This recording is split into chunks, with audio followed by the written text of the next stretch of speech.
राम राम भाई सभी को। आज हम एसएससी सीजीएल का मॉक नंबर 41 सॉल्व करेंगे अभिनव शर्मा सर का। ठीक है भाई, शुरू करते पहले क्वेश्चन से। क्या कह रहा है? A thief is noticed by a policeman from a distance of 200 metres. The thief start running and policeman chases him. The thief and policeman run at a speed of 10 and 11 km per hour respectively. What is the distance between them after 9 minutes? तो देखो भाई, इसका concept क्या है। देखो यहाँ पे suppose करो पुलिस वाला है, यहाँ पे हमारा थीफ। ठीक है, अब देखो इनके बीच में दूरी दे रखी है 200 मीटर, और यहाँ पे सपोज कुछ भी टी टाइम में वो पकड़े जाते। ये थीफ यहाँ तक जाता, पुलिस वाला तेज भाग रहा तो यहाँ जाके इसको पकड़ लेता। हमें नहीं पता कितने टाइम में पकड़ेगा, वो टी टाइम में पकड़ लेगा उसको सपोज करो। लेकिन हमें इसमें क्या पूछा है, सपोज अब मान लो वो 12 मिनट में पकड़ते हो, वो 10 मिनट में पकड़ते हो, XYZ कुछ भी हो सकता है ना। लेकिन हमें ये पूछ रहा है कि 9 मिनट बाद कितनी उनके बीच में डिस्टेंस रह जाएगी। तो देखो सपोज थीफ यहाँ चला गया हो और पुलिस वाला यहाँ हो, जब 9 मिनट हुई तो ये डिस्टेंस रह जाए, तो हमें यही डिस्टेंस उनके बीच का निकालना है। तो देखो कॉन्सेप्ट वही रिलेटिव स्पीड वाला यूज़ होगा। रिलेटिव स्पीड इन दोनों की क्या आ जाएगी, 11 माइनस में 10, और मीटर पर सेकंड में कन्वर्ट करेंगे 5/18। अब देखो डिस्टेंस उनके बीच में हमेशा 200 रहेगा। ठीक है, माइनस एक्स करेंगे, ये बताएगा उनके बीच में दूरी कितनी रह रही है। ठीक है, और कितनी देर तक वो लोग भागे हैं, 9 मिनट तक। 9 मिनट में कितने होंगे, 60 सेकेंड। तो 9 से गया 2 टाइम्स, ये तो 1 ही हो जाएगा। तो 5 × 60 डिवाइड बाई 2, 200 माइनस में एक्स, तो ये 30 आ गया, 150, और ये उधर जाके माइनस का हो जाएगा, यानी कि x इक्वल टू 200 माइनस में 50, यानी कि 15 मीटर। मतलब 9 मिनट के बाद भी चोर और पुलिस के बीच में 50 मीटर का गैप रहेगा। ये है इसका। ठीक है भाई, अगले क्वेश्चन पे बढ़ते हैं। कह रहा सिंपली बाय द फॉलोइंग। तो देखो क्या कॉन्सेप्ट यूज हो रहा है, जैसे ए क्यूब माइनस बी क्यूब दिखे ना, तो सीधा इसका फॉर्मूला सोचना पहले। तो फॉर्मूला क्या होता है, A minus B, A square plus B square plus में ए बी, ये इसका फॉर्मूला है। अब देखो ए की जगह हम साइन ए रखेंगे, बी की जगह कोस ए। ठीक है, और सपोज इसको हम ले आते हैं इसके नीचे, ए माइनस बी। यही पूछ रहा है इसमें, A cube minus B cube divide by A minus B. तो हमारा ये वाली जो वैल्यू होगी ना, ये क्या होगी, हमारी आंसर होगी। तो देखो ए की जगह पे क्या दिया हुआ है, साइन स्क्वायर ए। बी का जगह पे आ जाएगा कॉस स्क्वायर ए, प्लस में साइन ए कॉस बी। इसको मैं शॉर्ट में लिख दूँ, ये क्या होता है, ये 1 होता है। Sine square plus cos square A 1 है, तो आंसर क्या आ जाएगा, 1 प्लस में साइन ए कॉस ए। ठीक है भाई, सिंपल एल्जेब्रिक फॉर्मूला का यूज़ है, बाकी कुछ भी नहीं है क्वेश्चन में। ठीक है, कह रहा what is the value of 64% of 5112 plus में 46% ऑफ 215। सिंपल क्वेश्चन है, बेसिकली कैलकुलेशन बेस है, कोई शॉर्ट ट्रिक काम नहीं करेगी इसमें। 64/100 इंटू में 512 प्लस में 46/100 इंटू में 215। देखो 100 दोनों में उन उसको छेड़ते ही नहीं है, काटने का कोई मतलब नहीं है यहाँ पे। सिंपल इसको मल्टीप्लाई कर लेंगे। देखो 4 से जा रहा है तो 2000 तो जाएगा, ये 12 का चला जाएगा 48, तो 2048। ठीक है, और 6 का जाएगा 12×6 = 72, 7, और 6×5 = 30, और 7, एक सेकेंड, 72 और 30। ठीक है, 8, 6, 7, 2, 3, ये आ गया 2 अंकों के बाद दशमलव। ठीक है, अब देखो यहाँ पे करते 215 इंटू में 46, 6 से जाएगा 15, 5×6 = 30, और 21×6 = 126, और 3 129, और 4 से जाएगा, 4 से 8, और ये 60, 860, 0, 9, 6, 2, 8, 9, यहाँ दशमलव। ठीक है, अब 98.90, तो 8 9 6 15, 1 8 8 16, 1 10 12, 426.58, ऑप्शन नंबर बी। बस ये खेल है, मतलब कितनी जल्दी आप उसको कैलकुलेट कर, अगर सपोज आप इस 100 को अब इससे काटने भागोगे तो खामखा 25 बन जाएगा, फिर कोई मतलब नहीं है, फिर डिवाइड करते फिरेंगे, तो इसीलिए इसको अच्छा रहेगा हम 100 की फॉर्म में ही रखें। ठीक है भाई। कह रहा in a mixture milk and water are in the ratio 7:9, some milk is added to the mixture because of which ratio milk and water become 11:9, how much milk was added as a percentage of initial mixture. तो देखो initially हमारे पास इस ratio में था, हमने suppose x amount में milk add कर दिया, तो रेशो बन गया 11:9। ठीक है। अब देखो यहाँ पे तो वाटर में तो कोई चेंज हो ही नहीं रहा, तो ये तो हम बैलेंस्ड मानेंगे एक तरीके से। अब इसमें चेंज कितने का हुआ है, 4 का, +4 यूनिट का। इनिशियली देखो मिक्सचर में कितना था, 7 और 9 16, मान लिया हमने 16 लीटर था वो, और ये 4 लीटर ऐड हो गया, तो 4 लीटर ऐड हुआ है कितने, और कितना इनिशियली था 16, यानी कि 1/4, यानी कि 25%। कितना परसेंटेज मिल्क ऐड हुआ है, 25% ऑफ द इनिशियल। ठीक है भाई, इसका 25 आएगा यहाँ, 45 नहीं होगा। ठीक है भाई, एक second. 50% of Ranita weekly income is equal to 60% of Bhaskar weekly income. तो 57% तो वैसे भी कैंसिल हो जाना, तो जो रनीता की इनकम है वो 76% ऑफ भास्कर की। जैसे जैसे क्वेश्चन बोले वैसे वैसे तुरंत इक्वेशन बना लो। अब आगे पढ़ो।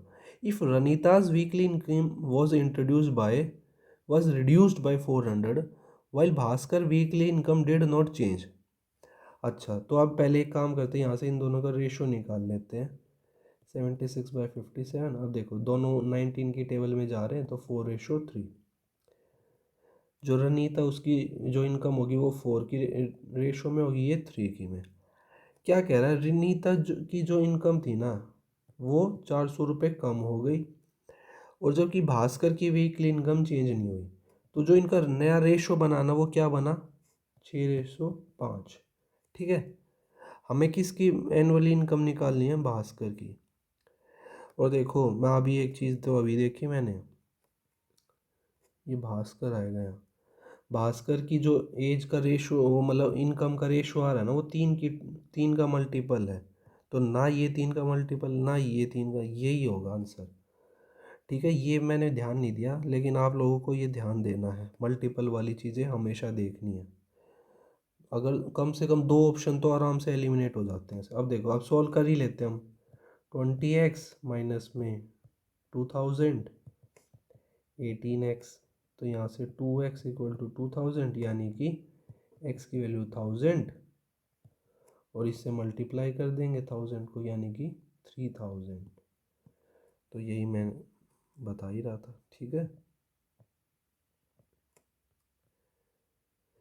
क्या कह रहा, a retailer buys 220 chocolates for a wholesaler for the market price of 198 items, he sells each chocolate at a discount of this much, what is the profit percent. मतलब इतनी अब वो 220 चॉकलेट खरीदता है, उनका कॉस्ट प्राइस जो है वो किसके इक्वल है, 198 मार्केट प्राइस के। जो 220 का सीपी है वो 198 के मार्केट प्राइस के इक्वल है। इसका मतलब क्या हुआ, मतलब उसने सर्टेन उस पर अपना मार्कअप परसेंटेज करा होगा। देखो cost price divide by market price करेंगे तो 198 आ जाएगा, यहाँ 220 आ जाएगा। दोनों 11 की टेबल में आ रहे हैं, 11 20, 11 से कटेगा तो 1 पे गया, 18 18, तो यानी कि 9/10। मतलब एक तरीके से ये बता रहा है कि जब कॉस्ट प्राइस 9 था ना, तो मार्केट प्राइस ने 10 कर दिया। अब देखो इसको ट्री मेथड से ही करेंगे, कॉस्ट प्राइस, मार्केट प्राइस, और ये सेलिंग प्राइस। ठीक है। कॉस्ट प्राइस की जगह पे 10 रख दिया, मार्केट प्राइस की जगह पे नहीं, उल्टा लिख दिया मैं। कॉस्ट प्राइस 9 हो गया, मार्केट प्राइस हो गया 10। और क्या कह रहा था, हर चॉकलेट को उसने डिस्काउंट दिया 3.7 का। सपोज हमने मान लिया ये 100 की वैल्यू थी, ठीक है, 100 से डिस्काउंट दे दिया 3.7 का, तो कितने की बची, 96.3 की। अब इसको भी इक्वेट कर लेते हैं, मार्केट प्राइस तो सेम बनाना, तो ये दोनों 10 से मल्टीप्लाई कर दिया, मार्केट प्राइस 100 हो गया, कॉस्ट प्राइस हो गया, ये सेलिंग प्राइस। तो अब देखो चेंज कितने का आ रहा है, 6.3 का। आंसर क्या हो जाएगा हमारा, 6.3% प्रॉफिट परसेंटेज। सिंपल। नहीं नहीं नहीं, एक सेकंड एक सेकंड एक सेकंड, 6.3 का तो चेंज आया है, 6.3 का तो चेंज आया कितने पे, 90 पे, इंटू 100। ये भी गलती हो जाती, ये आ गया 7, यानी कि 7% का प्रॉफिट हुआ है इस पे। इसका ऑप्शन नंबर ए होगा, मैंने फ्लो में जल्दी जल्दी कर दिया। तो ये ध्यान रखना भाई, आपको सिली मिस्टेक से बचना है, ठीक है। क्या हो जाएगा इसका, 7%। कह रहा है in an examination 80% of student passed in English, 70% of student passed in Hindi, ठीक है, and 15% failed in both subject, what is the percentage of student who failed in only one subject. तो जो सिर्फ एक सब्जेक्ट में फेल हुए हैं वो निकालने हमें। तो सपोज करो 80 पास हुए ना, तो यहाँ इंग्लिश लिखते हैं, यहाँ हिंदी। इंग्लिश में फेल होने वाले हो गए 20%, और एक सेकेंड, तो 20% इंग्लिश में फेल हो गए। और अब देखो 70% हिंदी में पास हुए, तो हिंदी में फेल वाले कितने हो जाएंगे, 30%।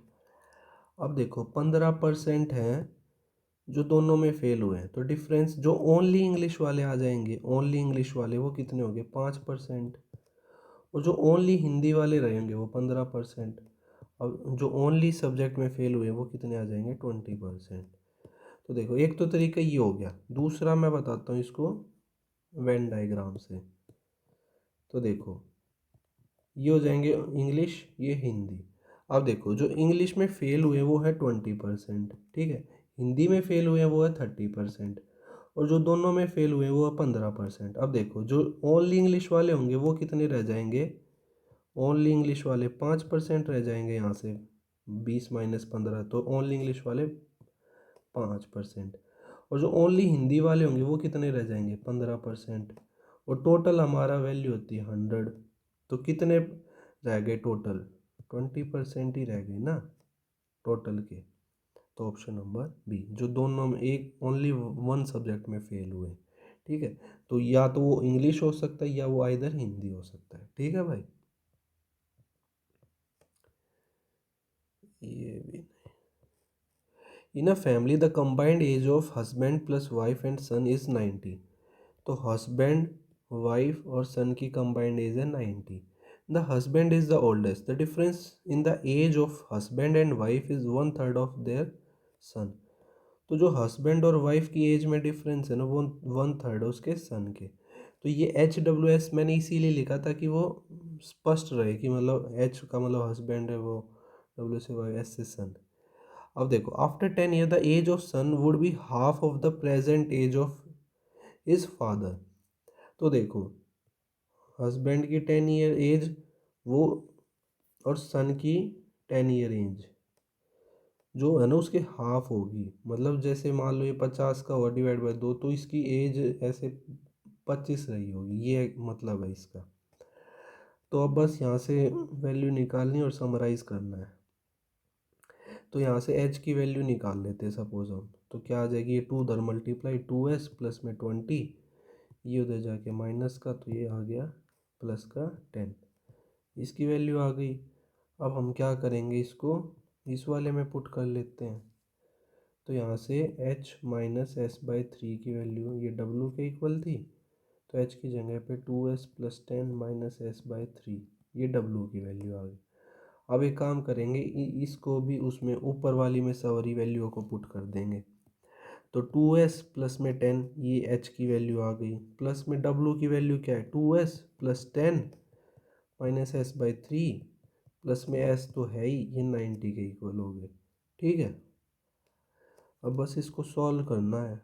तो 2s और s ये हो गया 5s, और ये 20 उधर 20 जाके उधर माइनस हो जाएगा, तो ये क्या आ जाएगा 5s माइनस में s/3 इक्वल टू 70। एलसीएम 3 आ गया, 5 3 15 में से गया 14s/3 बच गया, 14s/3, तो ये आ गया 5 टाइम्स, तो s की आ गई 15 वैल्यू। हमें निकालनी किसकी है, मदर की एज निकालनी है, यानी कि W की। तो अब देखो यहाँ पे इसको पुट कर देंगे 15 को, 15 दूनी 30, 30 और 10 40, तो H की एज क्या आ गई 40। अब देखो, अब इसको इन सबको उसमें पुट कर देते हैं ऊपर वाली में, तो 40 प्लस में W प्लस में 15 90 के इक्वल है, तो ये हो गया 55, 90 में से 55 गए 35, तो वो जो वाइफ होगी उसकी मदर होगी उसकी एज आ जाएगी। थोड़ा बस इसमें इक्वेशंस बनाने में ही दिक्कत है, बाकी कोई इशू नहीं आएगा आपको, ठीक है। ये तो सिंपल क्वेश्चन है, कह रहा है a+1/a की वैल्यू 12 है, तो a² + 1/, इसका सिंपली स्क्वायरिंग बोथ साइड करेंगे, तो a², ये कैसे हो जाएगा a+1/a का होल स्क्वायर इक्वल टू 12 का होल स्क्वायर, तो a² + 1/a² प्लस में 2 into a into 1/a, 2a भी होता है फॉर्मूला, ये हो गया 144, a से a कैंसिल, तो इसकी वैल्यू क्या आ जाएगी, ये 2 उधर जाके माइनस का 2, यानी कि 142, ऑप्शन नंबर सी, ठीक है भाई। कह रहा है a group of 30 students appear in a test, the average score of 12 student is 62 and the rest is 62, what is the average score of the group. मतलब 12 स्टूडेंट की भी 62 एवरेज है, 18 की भी 62 है, तो हमें कंबाइंड एवरेज निकालनी है। तो देखो ऐसे केस में जब मान लो 10 स्टूडेंट की भी 20 एज है, और अगले 10 की, अगले जैसे 15 मान लो यहाँ पे, उनकी भी 20 ही एज है, तो कंबाइंड एज क्या आएगी 10 इंटू 20 प्लस में 15 इंटू 20, और टोटल बच्चे थे 25, तो क्या आ जाएगा 200, और यहाँ से आ जाएगा 300, है ना, और डिवाइड बाय 25, तो 500/25 20। तो ऐसे केस में जब एवरेज सेम होगी दो ग्रुप्स की, तो जो उनकी कंबाइंड एवरेज होगी वो भी सेम ही रहेगी, तो क्या हो जाएगा ऑप्शन नंबर ए 62, ठीक है। कह रहा है a boatman rows to a place 30 kilometre distance and back in 14 hours, he finds that he can row 10 kilometer with the stream at the same speed as 4 kilometer against the stream। तो देखो 10 kilometre वो जा रहा है with the stream मतलब down stream, down speed के case में हम क्या लिखते हैं, relative speed x plus y, x होगी बोट की स्पीड, वाई होगी जो नाव की स्पीड मतलब रिवर की स्पीड, और जब वो अगेंस्ट द स्ट्रीम जा रहा है तो उनकी रिलेटिव स्पीड माइनस हो जाएगी, तो x plus y divide by x minus y, क्या रेशो आ जाएगा 10/4। अब देखो जब ये वैल्यू 10 है, ये 4 है, तो ऐसे केस में देखो जो x की वैल्यू होगी ना वो क्या करेंगे, इन दोनों का सम करके 2 से डिवाइड, यानी कि 7, और जो y की वैल्यू होगी ना वो इन दोनों का डिफरेंस लेके 2 से डिवाइड, 6 में से 6/2 3। तो ये मतलब हमारे अकॉर्डिंग है, ये रेशो में आई है अभी, मतलब जो बोट की स्पीड है और जो वाई जो है वो रिवर की स्पीड है, वो इस रेशो में रही होंगी, ठीक है। अब देखो शुरू में क्या कह रहा था 30 किलोमीटर गया वो डाउन स्ट्रीम और फिर बैक आ गया अप स्ट्रीम में, तो 7+3, ये सपोज हम x ले लेते हैं, ठीक है, और 30 प्लस में 7-3 x, मतलब उनका रेशो में है ना, तो इसीलिए मैंने x की टर्म्स में ले लिया। तो अब देखो यहाँ से आ जाएगा 10, तो ये आ जाएगा 3/x, और यहाँ से आ जाएगा 4, तो 30/4 क्या आ जाएगा, यानी कि 7.5/x इक्वल टू 14। तो यहाँ से हम x की वैल्यू निकाल लेंगे, तो ये आ गया 10.5 divide by 14 equal to x, यानी कि 3/4, दोनों उसकी टेबल में आ रहे हैं ना 3.5 की टेबल में।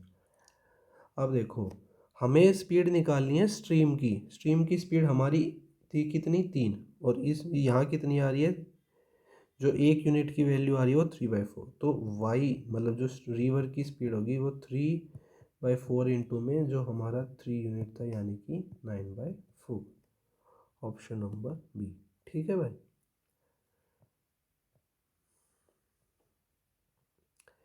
क्या कह रहा है, the monthly wages of three mess workers दिए हुए हैं हमें, Rahul, Sunil and Vipin of a boys hotel for 3 months are given in the following. और मतलब ये बेसिकली एक बार फटाफट इसको पढ़ना होता है, इस वाले पोर्शन को, और फिर तुरंत इस पे जंप करो। In November the wages of Sunil, नवंबर के अंदर वेजेस ऑफ सुनील इसकी बात हो रही है, is what percentage of the wages of Rahul. इसके कितने वेजेस के मतलब रेशो निकालना सिंपली, तो 10500 और राहुल के 11500, इनका रेशो निकालना, 20 से 20 इंटू 100, तो 5 से 21 बार, 5 से 23 बार, यानी कि 2100/23। ठीक है। अब देखो थोड़ा ऑप्शन एलिमिनेट करेंगे, 9 पे जा रहा है, अगर 23 माइनस करते तो 207 पे आ रहा है 9, तो 9 तो आ रहा है, तो ये दो ऑप्शंस तो हमारे हट गए। ठीक है। अब जब 7 से आए तो 30 बचा, 30 पे फिर 23 से चला जाएगा, एक आ गया, तो यानी कि हमारा ऑप्शन नंबर यही होगा। मतलब थोड़ा सा भी जहाँ डिफरेंस आए ना, जैसे अब 9 सेम था तो 1 पे डिफरेंस, 9 से हमने 2 एलिमिनेट कर दिए, अब 1 यहाँ पे नहीं है तो ये भी एलिमिनेट, तो ऑप्शन नंबर डी। पूरा सॉल्व करने की ज़रूरत नहीं है आपको पेपर में, ऑप्शन एलिमिनेट करो। ठीक है भाई। If on a mark price the difference between selling price with a discount of 65% and two successive discount of 30% and 40% is 105। मतलब दो केस हैं, एक तो 65% का डिस्काउंट दे रहा है और दूसरा क्या है, 30 + 40% का सक्सेसिव डिस्काउंट है, और इन दोनों डिस्काउंट के से जो डिफरेंस आ रहा है ना, उसकी वैल्यू ये दे रखी है और हमें मार्केट प्राइस पूछा है। तो एक बार इसका सक्सेसिव से हम निकाल लेते, क्या आएगा, 30 + 40 और माइनस में 30 × 40 / 100, तो 30 और 40 70, माइनस में 4 3 12, यानी कि क्या आ जाएगा 58। तो देखो डिफरेंस कितने का है यहाँ पे, 7% का। अब 7% की क्वेश्चन में वैल्यू दे रखी है 105, तो 1% की कितनी आ जाएगी 15, और 100% जो मार्केट प्राइस उसकी क्या आ जाएगी 1050। ऑप्शन नंबर डी, सी। ठीक है भाई। तो देखो क्या कह रहा है, the point P and S are on the same side of the line segment QR such that angle PQR 90 और SRQ भी 90 है। तो सबसे पहले तो हम जो कह रहा है लाइन सेगमेंट बना लेते हैं QR, ये हमारा एक लाइन सेगमेंट हो गया। ठीक है। अब कह रहा है P और S दोनों पॉइंट सेम साइड में, मतलब या तो इस साइड में होंगे या दोनों नीचे ही होंगे। ठीक है, ये कह रहा है, तो हम मान लेते हैं वो ऊपर ही हैं दोनों पॉइंट, सपोज यहाँ पे। और देखो PQR 90 है, SRQ 90 है, तो ये एकदम सीधे रहे होंगे दोनों पॉइंट, तभी तो ये 90 रहा होगा ना। ठीक है। अब देखो ये P हो गया, ये S हो गया। अब हमें इसमें मतलब ट्रायंगल में कॉन्ग्रुएंसी वाला, सिमिलैरिटी वाला पूछा है कि किससे होंगे ये सिमिलर। ठीक है, कॉन्ग्रुएंट। तो देखो इसको मैच कर देते हैं, इसको मैच कर देते हैं। हमें क्या कह रहा है, एंगल ये तो 90 हो गए दोनों, ये भी 90 हो गया, और पी क्यू जो है ना वो एस आर के इक्वल दे रखा है। और ये देखो, अब देखो ट्रायंगल पी क्यू आर इस कॉन्ग्रुएंट टू किस वाले ट्रायंगल के, देखो पी क्यू आर। अब पी क्यू के जो सिमिलर है वो कौन सी साइड है, वो एस आर है, और उसके बाद जा रहे हैं क्यू पे। ठीक है। अब देखो क्यू, यहाँ पे क्यू 90 है, यहाँ पे आर 90 है, तो जो बचा है उसको ऐसे लिख देंगे। अब देखो जो ये क्यू आर वाली साइड है, क्यू आर, क्यू आर ये दोनों में कॉमन है, तो देखो ये साइड, ये वाला एंगल, और ये साइड, तो मतलब कौन सी प्रॉपर्टी से ये दोनों कॉन्ग्रुएंट हुए हैं, साइड एंगल साइड, यानी कि P Q R is congruent to triangle S Q, S R Q. अब देखो एस आर ये दोनों तो हट गए, इसमें है लेकिन ये आर एच एस से नहीं है, उसके लिए हाइपोटेन्यूज वाली वैल्यू इक्वल होनी चाहिए। तो इसमें कौन सी प्रॉपर्टी लगी, साइड एंगल साइड, ये हो गई। इसके अलावा देखो अब जो कॉन्ग्रुएंसी वाली प्रॉपर्टी होती है ना, वो क्या होती है, या तो एंगल एंगल साइड हो, या साइड एंगल साइड हो, या फिर आर एच एस वाली हो, या फिर साइड साइड साइड हो। तो इन प्रॉपर्टी में से कोई सी भी प्रॉपर्टी लग सकती है कॉन्ग्रुएंसी के लिए, ठीक है। इसमें जो क्या प्रॉपर्टी लग रही, ये साइड दोनों में इक्वल हो गई, ये एंगल दोनों में 90 हो गया, और ये वाली साइड तो कॉमन होगी, मतलब जो ये ट्रायंगल्स है ना दोनों, इनमें एक सेकंड में दूसरे से भी ये दोनों ट्रायंगल, ठीक है भाई। कह रहा find the area of sector whose perimeter is this much and central angle is 60 degree. ठीक है भाई, तो इसमें तो देखो एरिया निकालना ही पड़ेगा। अगर जैसे मैं एरिया का फॉर्मूला पता है, हाफ इंटू लेंथ इंटू में रेडियस, तो यहाँ पे दो वेरिएबल तो पता ही नहीं है, तो ये फॉर्मूला तो यूज़ हो ही नहीं सकता।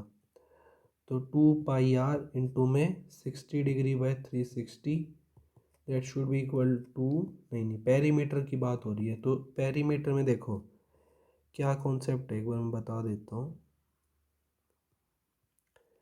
सेक्टर मतलब कोई भी एक पोर्शन निकाल लिया, उसका कुछ सर्टेन एंगल रहा होगा, थीटा मान लिया, ठीक है। अब अगर आर्क बोलता तो ये वाला पोर्शन होता लेंथ ऑफ आर्क, लेकिन इसने पेरीमीटर बोला, तो पेरीमीटर में जो ये वाला पूरा पोर्शन आ जाएगा, ठीक है। तो अब देखो ये वाली आर्क का तो फॉर्मूला हो गया ये, प्लस में 2r अलग से, दैट इज इक्वल टू 64/3, ठीक है। पाई की वैल्यू 22/7 रखनी है, और ये आ गया 1/6, तो इंटू में यहाँ 6 भी आ गया, प्लस 2r 64/3। अब देखो एलसीएम ले लेते हैं यहाँ पे, 42 नहीं कैंसिल कर देते हैं इसको, 21, सो 22r प्लस में 21 into 2 42r divide by 21 equal to 64/3। अब देखो ये क्या आ जाएगा, प्लस होके 64r ही आ जाएगा ऊपर, तो 64 से 64 कैंसिल, ये 7 टाइम्स, यानी कि r की वैल्यू आ गई हमारी 7, ठीक है। अब देखो हमें क्या निकालना है, area, area pi r square, ठीक है, और एंगल का भी यूज़ करेंगे 60/360, सिंपल, 7 से 7, इससे कट गया 6 टाइम्स, तो 3 11, यानी कि 77/3, ऑप्शन नंबर बी, ठीक है भाई।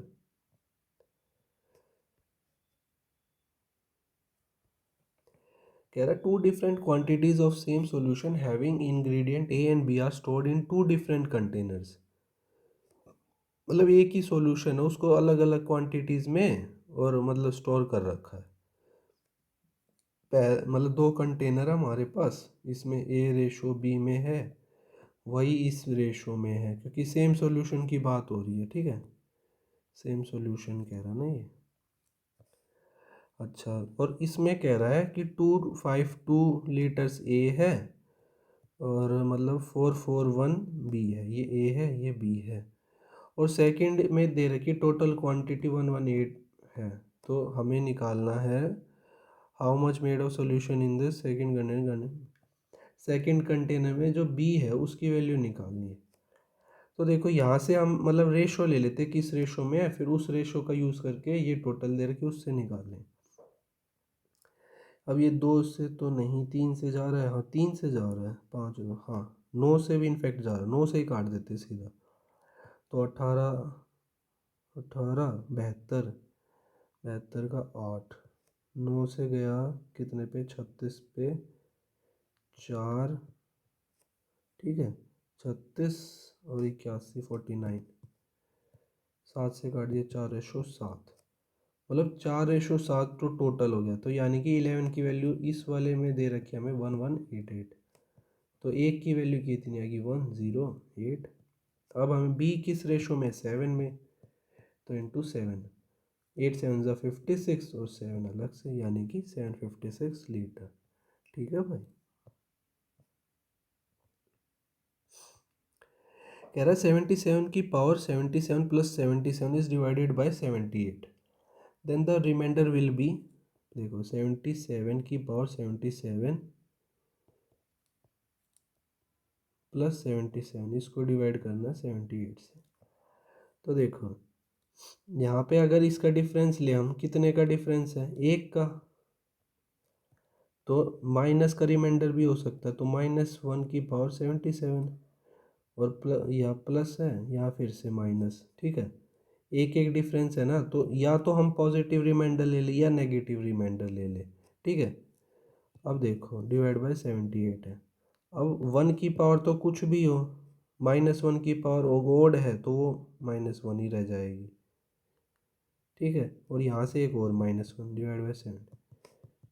अब ये आ रहा है कि मतलब जब हम इसको डिवाइड करेंगे तो -2 का रिमाइंडर आएगा, या तो ऐसे लिख लो या फिर 78 -2 जो डिवाइज़र है हमारा उससे माइनस कर दो 76। मतलब जब हम इसको डिवाइड करेंगे तो क्या आएगा हमारा ऑप्शन नंबर ए 76, ठीक है भाई।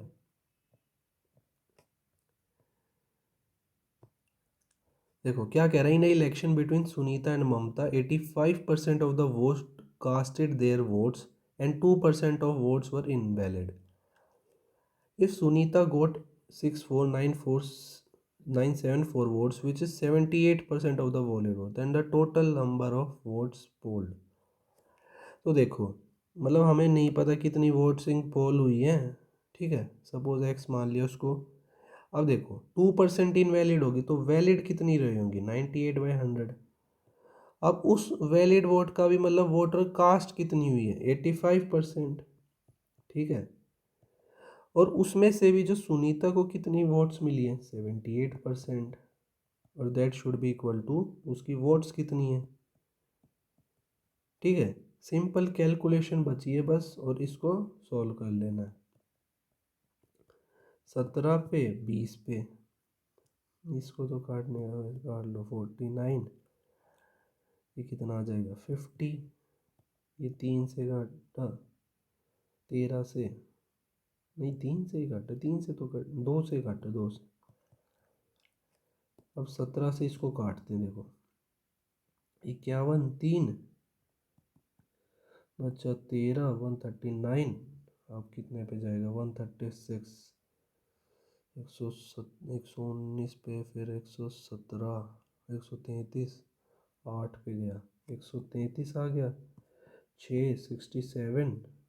अब कितने पे जाएगा, 68 पे जाता है, नहीं 51 पे ही जाएगा, तो कितना आ जाएगा 614।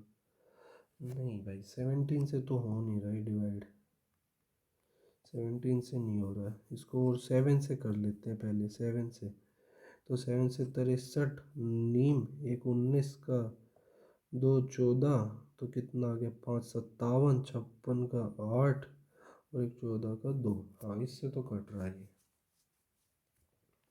फिर से कट रहा है क्या 7 से, 7 से गया 84 यानी कि 12 पे, 84 से बचा कितना, रिमाइंडर बचेगा 88, 88 में फिर से 84 से चला जाएगा, नहीं नहीं नहीं,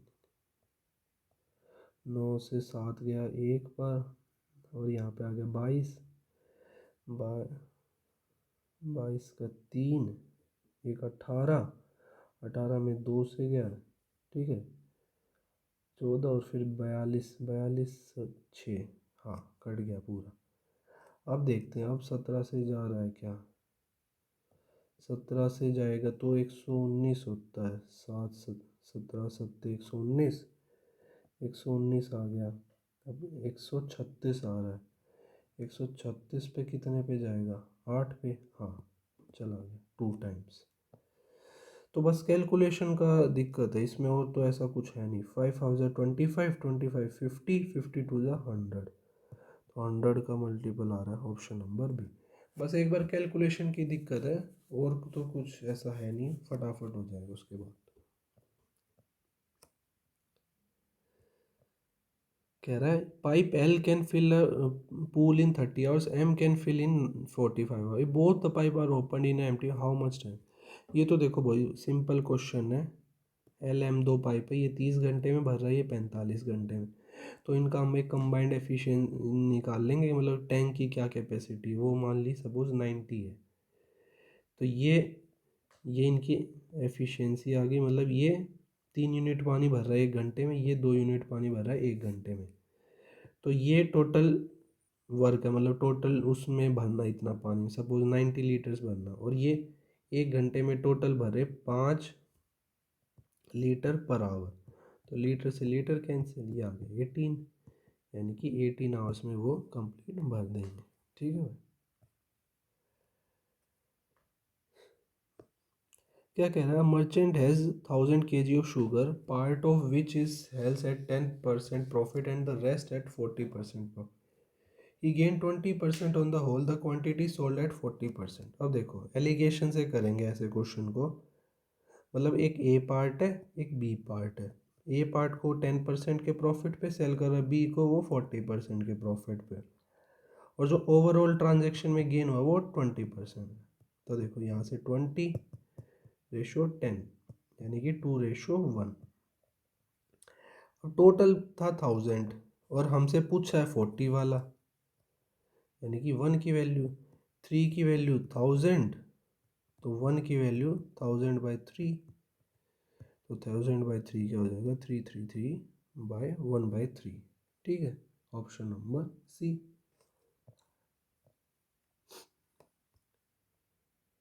क्या कह रहा है, M and N walk along a circular track, they start at 5 a.m. from the same point in the opposite direction. M and N walk at a speed of 5 round per hour and 2 round per hour respectively. How many times will they cross each other before 6:30 a.m. on the same day? तो देखो यही इनकी मतलब speed मान लेते हैं। अब देखो वो अपोजिट डायरेक्शन में, तो relative speed 7 rounds per hour हो गई। ठीक है, और हमें वो निकाला कितनी बार वो मिलेंगे। सपोज इसको अभी यहाँ रख लेते हैं, ए मान लेते हैं इसको। और देखो 5 बजे से भागना शुरू करते, 6:30 बजे तक AM तक भागते, तो 1.5 घंटा यहाँ से हो गया। ठीक है, तो अब इसको मल्टीप्लाई करते हैं, ए 7 × 1.5 राउंड पर आवर, आवर से आवर कैंसिल, ये राउंड आ जाएगा, तो यानी कि 10.5 राउंड्स। मतलब ये तो वो रिप्रेजेंट कर रहा है कि उनके राउंड्स कितने हुए हैं टोटल, मतलब वो 1.5 घंटे में इतने राउंड्स कर रहे हैं, तो यानी कि कंप्लीट राउंड्स तो उनके 10 हो रहे हैं। तो अब 10 राउंड्स कंप्लीट हो रहे हैं और वो एक दूसरे के अपोजिट भाग रहे हैं, तो कितनी बार मिलेंगे, कम से कम 10 बार तो मिल ही जाएंगे। उस हाफ वाले राउंड का तो हमें भरोसा है नहीं, तो कंप्लीट कितनी बार मिल रहे हैं वो लोग, 10 बार। तो यही पूछा था, how many times will they cross each other, तो ऑप्शन नंबर ए 10 हो जाएगा इसका। ठीक है। क्या कह रहा है, income of P Q R, 3 बंदों की इनकम का रेशो दे रखा 10/12/9। Their expenditure are in the ratio 12/15/9 8। If Q, मतलब ये इनकम हो गई, ये एक्सपेंडिचर। अब देखो सेविंग का रेशो पूछा है, हाँ सेविंग का पूछा। अब देखो इसमें ऐसे डायरेक्टली माइनस नहीं करेंगे, अभी ट्विस्ट को समझेंगे। If Q saves 20% of his income, then what is the ratio of savings. देखो क्यू सेव कर रहा है 25% इनकम को, तो वो खर्च कितना कर रहा होगा, मतलब उसका एक्सपेंडिचर कितना होगा, 75% ऑफ द इनकम होगा। ठीक है, अब देखो क्यू का एक्सपेंडिचर कितना दे रखा है, 15। 75% की वैल्यू 15 है। ठीक है, तो 1% की वैल्यू क्या आ जाएगी, 15/75। 100% की वैल्यू क्या आ जाएगी, 15/75 इंटू 100, तो 4 3 5 20।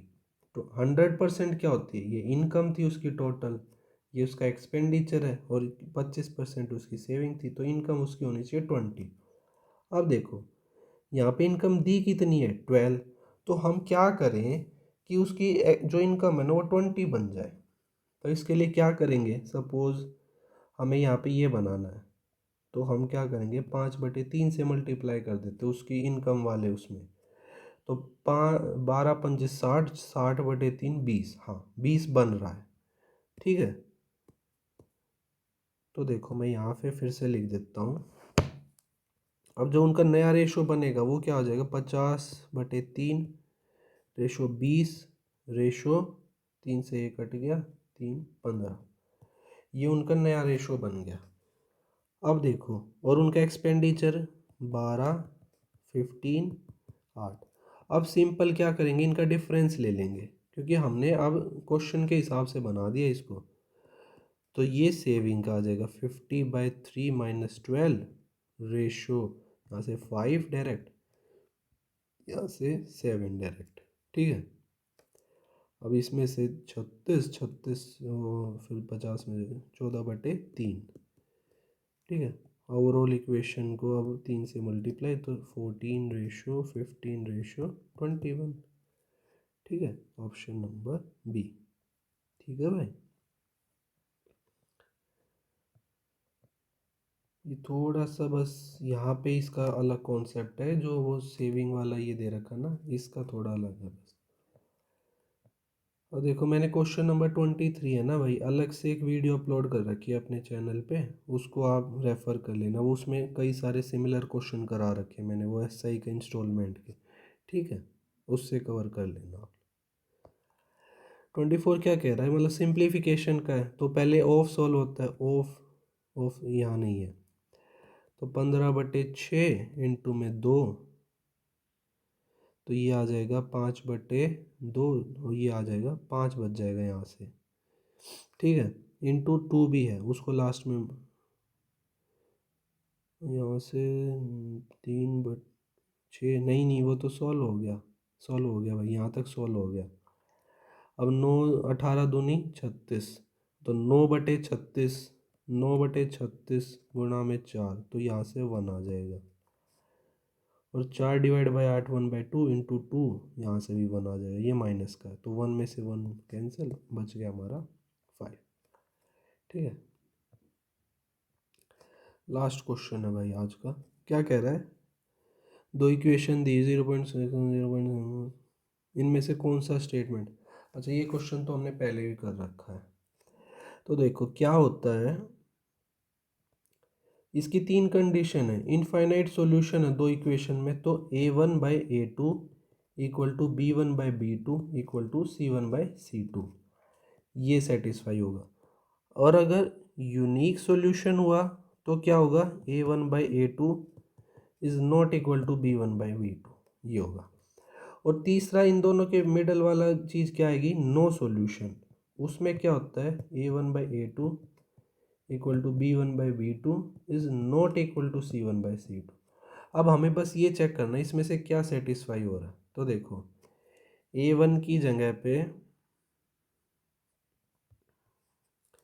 0.4 है, और a2 0.3, क्या वो इक्वल है 0.16/0.112 के, तो ये 4/3 आ रहा है, यहाँ से भी 4/3 आ रहा है, ये तो इक्वल है। अब देखो आगे वाली टर्म्स देखते हैं, 1.7 डिवाइड बाय, ये आ रहा है 1/2, तो ये तो इक्वल नहीं है, ये दोनों इक्वल है, तो ये कैसी कंडीशन है, नो सॉल्यूशन वाली। इनफाइनाइटली नॉट यूनिक नहीं होगा, इनफाइनाइटली मैनी सॉल्यूशन इनफाइनाइट नहीं होगा, यूनिक सॉल्यूशन नहीं, option number C, no solution. ठीक है भाई, यहाँ हमारा मॉक होता है ख़त्म। धन्यवाद।